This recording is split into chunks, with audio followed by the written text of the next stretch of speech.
no, I am not listening to that song again. Not in that context. I don't even mind that song. I just don't want to hear it in relation to that Godspeed. Gah. Let's find another song. Okay? Okay, let's try this again.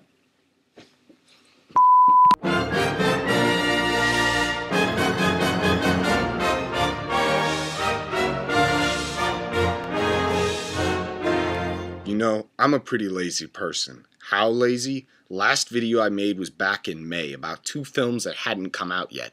Both of these films are out now. It's August and I never reviewed Baz Luhrmann's adaptation of The Great Gatsby. Maybe it's because I couldn't find the right words until now. Maybe it's because I'm much better at long-term retrospect than I am at immediate reactions. But whatever the case, I'm going for it now. Nearly 3 months late, let's review that movie where the rich son of a bitch doesn't get the girl and dies in his pool.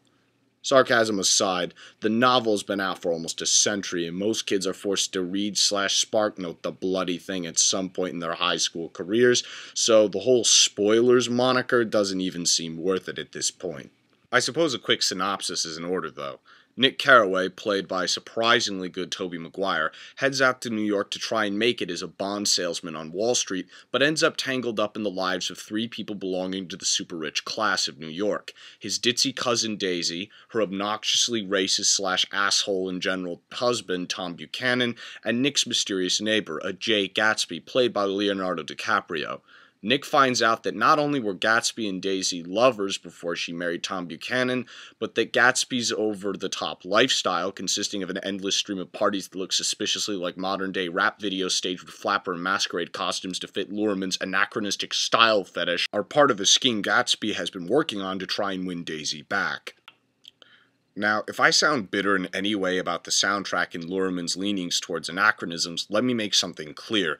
I am not against that sort of thing done well. I'm not even against Baz Luhrmann doing it, for that matter. I'm actually one of those neurotics who enjoyed his version of Romeo and Juliet from 1996, but that's because its anachronisms didn't obstruct the actors and story too much.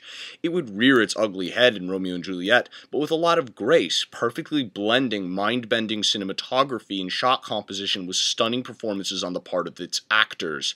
The key to that film's success was that the visuals were a complement, not an actor themselves. I know that sounds weird, but bear with me. The biggest problem with Gatsby is that the movie is far more interested in framing its visuals to tell the story without the actors. There's literally a scene in this movie where as someone goes from happy to sad, dark clouds roll in and a window blows open with dead leaves mournfully scattered about. The biggest problem with this film is that the first 2/3 are so focused on the visuals instead of performances that I literally didn't care about a single character on screen. When I saw this back in May, I was checking my watch, absolutely bored out of my mind, and by the time the car chase scene hit, yes, you heard correctly. An adaptation of jazz-age literature about one man's odyssey into self-destruction for a love that doesn't love back and simply isn't worth it has a scene that qualifies as a car chase. Anyhow, by the time the car chase hit, I almost bolted out of the theater. But then, something happened. The last third, mark my words, is pure, solid gold. I wish I was kidding. I wish I could have told you this was a campy, just total all-out disaster, but instead of being that, it manages to be an amazing movie for only its last third. The visuals finally become the complement, not the star. DiCaprio actually gets to be the standout actor. This movie had everything going against it for its first 2/3, and then the last third absolutely strikes a home run. It's everything you were hoping for. Even the anachronistic music finally begins to work. So the question is, what happened? Why couldn't the whole movie be like this? Why was the whole movie not a wonderfully constructed epic that felt operatic at every turn? When I saw this movie initially, when I was watching its first 2/3, I thought this was going to be the easiest review to ever write in the history of man. A failed adaptation, not on the level of, say, like Eragon or The Last Airbender in terms of totally disrespecting its source, but still a really poorly executed movie. But its last third gives me pause. I realize that in this review, I really am only talking about the style, and you might be wondering, aren't there other things to talk about with this movie? Of course there are. Honestly, in terms of depicting the characters from the book itself, I don't have that many problems with the movie, to be quite frank with you. I mean, DiCaprio can't say old sport for his life, but, you know, I just feel like that's nitpicking. Everybody has their own mental image of who these characters are. Part of the beauty of Fitzgerald's book in the first place was how vague the descriptions really were in describing the characters. It was so loose that anyone could really play them. And you know what? The focus on that, it doesn't seem like an issue to me.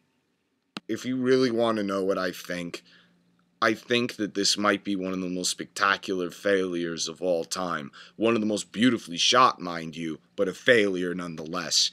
I mean, I've seen some great, truly clever, inventive adaptations of novels over the years. Fear and Loathing in Las Vegas, recently even Cloud Atlas, which shouldn't have even gotten made the way it did.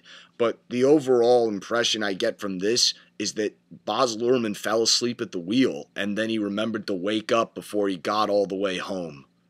You know, it makes me sad. I remember reading Gatsby and thinking he would actually make a really good movie, but nobody ever seems to get it right.